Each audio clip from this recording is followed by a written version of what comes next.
Então, turma, vamos voltar. Vamos falar agora sobre o Manufactured Building, né, que são os galpões abandonados. O que ocorreu?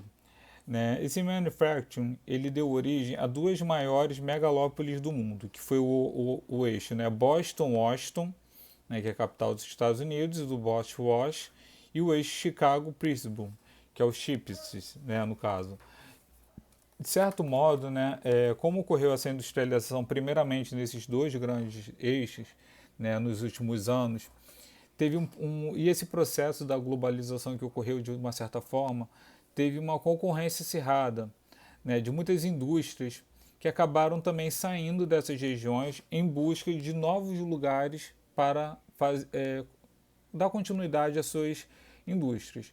Tá, okay? Então ocorreu um êxodo industrial, ou seja, as indústrias acabaram saindo dessas regiões indo para outras em busca de um menor custo de produção, né?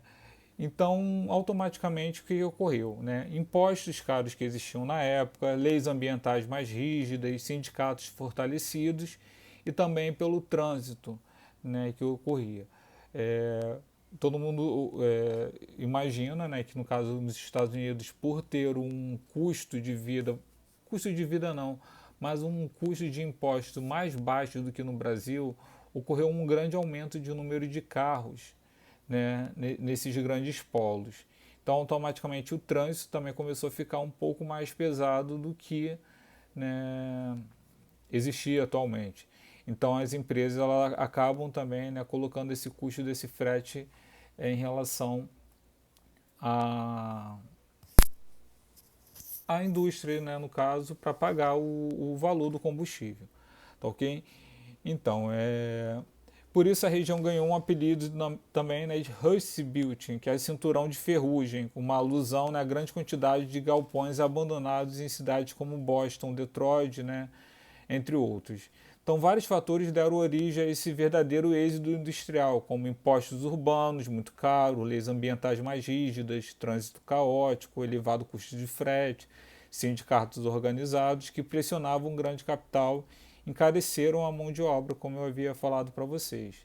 Então, esse processo de desconcentração industrial não indica uma decadência, né, da economia da região, né, Nordeste, lá nos Estados Unidos. Na verdade, a economia, né, está passando por uma transformação estrutural, pois antigas cidades industriais estão, né, desenvolvendo um forte setor de serviços, comandado pelo mercado, né, financeiro de Nova York. Então, os Estados Unidos ele tem esse poder de estar se reinventando também, né? Aproveitar esses galpões abandonados, né, e fazendo que outras indústrias de menor porte, né, vá, né, para esses locais. Aí tem o Sunbelt, né, o Vale do Silício. Né? Sun quer dizer sol, né, no caso, cinturão do sol. Então, vários fatores favoreceram a esse tipo de industrialização, porque é um local de indústrias de ponta, de tecnologia. Né? Temos dois exemplos aqui de marcas conhecidas, que é a Philips, né, e também a Sony. Mas ainda existe aqui outras, né, porque também às vezes a gente não conhece pela nomenclatura e, né, pela razão social, mas existe aqui Microsoft, empresas mesmo de tecnologia. Então aí, né, fatores que desenvolveram, né, favoreceram o desenvolvimento tecnológico da região. Principalmente a posição geográfica que é próxima ao mar, o Oceano Pacífico. Né? Esse oceano a gente não tem contato, né? No caso é oposto ao nosso país. Tá, okay? Então a proximidade também, né, com países da Ásia favorece, né, no caso essas empresas encaminhem, né, produtos, mercadorias para esses países que acabam também fabricando muito produto, né, de tecnologia e exportando para os Estados Unidos. Tá, okay? Então existe também aí centros de pesquisa e universidades, né, Bill Gates, Mark Zuckerberg, entre outros, né, que desempontam aí, né, no caso nessa área de tecnologia, acabaram estudando, né, nessas universidades, foram convidados e tudo mais, então acabam se localizando nesse local. Okay? Além de uma mão de obra barata de latinos, né, brasileiros, mexicanos, pessoas, vamos dizer, aqueles cérebros, né, que existe uma fuga, vamos dizer assim, fuga de cérebros, né, que saem de países, né, no caso onde eles se destacam por esse conhecimento na área de informática, e acabam sendo convidados também para ir para essas grandes universidades, essas grandes indústrias, né? E terrenos também mais baratos. É claro que agora vocês podem ver, tá tendo uma densidade maior, né, dessas indústrias, acaba que agora pode ser que o terreno não seja tão mais barato assim. E acabaram formando a megalópole Sansan, né, que vai de São Francisco, passa por Los Angeles até San Diego. Ou seja, existe, né, no caso, uma grande densidade de indústrias que elas acabam se chocando e formando essas megalópolis, tá ok? Então, a grande ocorrência da decadência pelo processo de industrialização exige empresas, né, novas estratégias voltadas para a redução do custo de produção, como a terceirização, desconcentração industrial, deslocamento de fábricas, né, para outros locais que oferecem, né, mais vantagens. Tá ok? Então, o primeiro grande impulso de desenvolvimento da Sunbelt ocorreu lá na década de 60, né, com o aumento da extração do petróleo no Texas, né, desculpa, e o desenvolvimento também da indústria aeroespacial na Flórida. Então, a área industrial mais moderna surgiu nessa década, lá na década de 70, tá ok, pessoal? Na Califórnia. Então, trata-se desse vale aí do silício, né? E congrega uma enorme gama de empresas ligadas à tecnologia, característica da terceira revolução industrial, como a microindústrias, a química fina, telecomunicação, robótica, biotecnologia, entre outros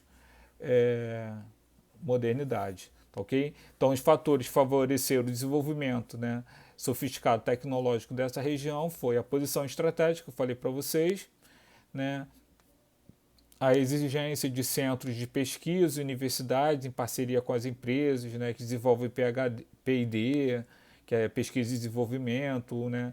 Por exemplo, aí, então, falei, a Google, conhecido como o maior, né, buscador da internet, sendo uma empresa, né, sofisticada de tecnologia, tipo, né, da terceira revolução industrial, tá ok?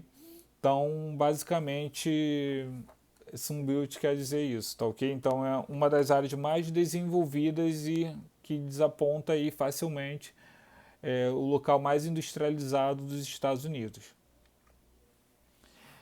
A Austrália, né?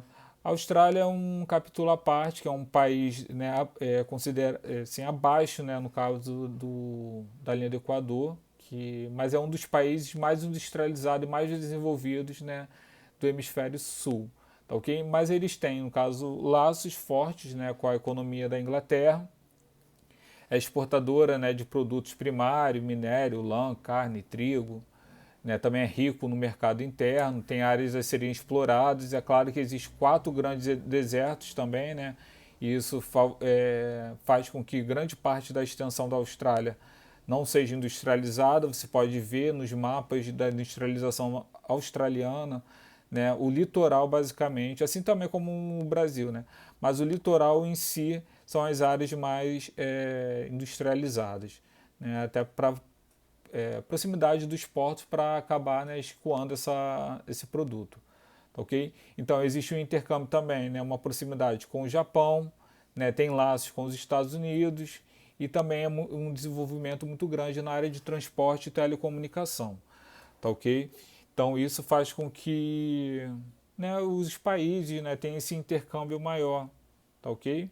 Justamente pela a posição também estratégica que a Austrália tem na posição, né, na sua posição no mapa, vamos dizer assim.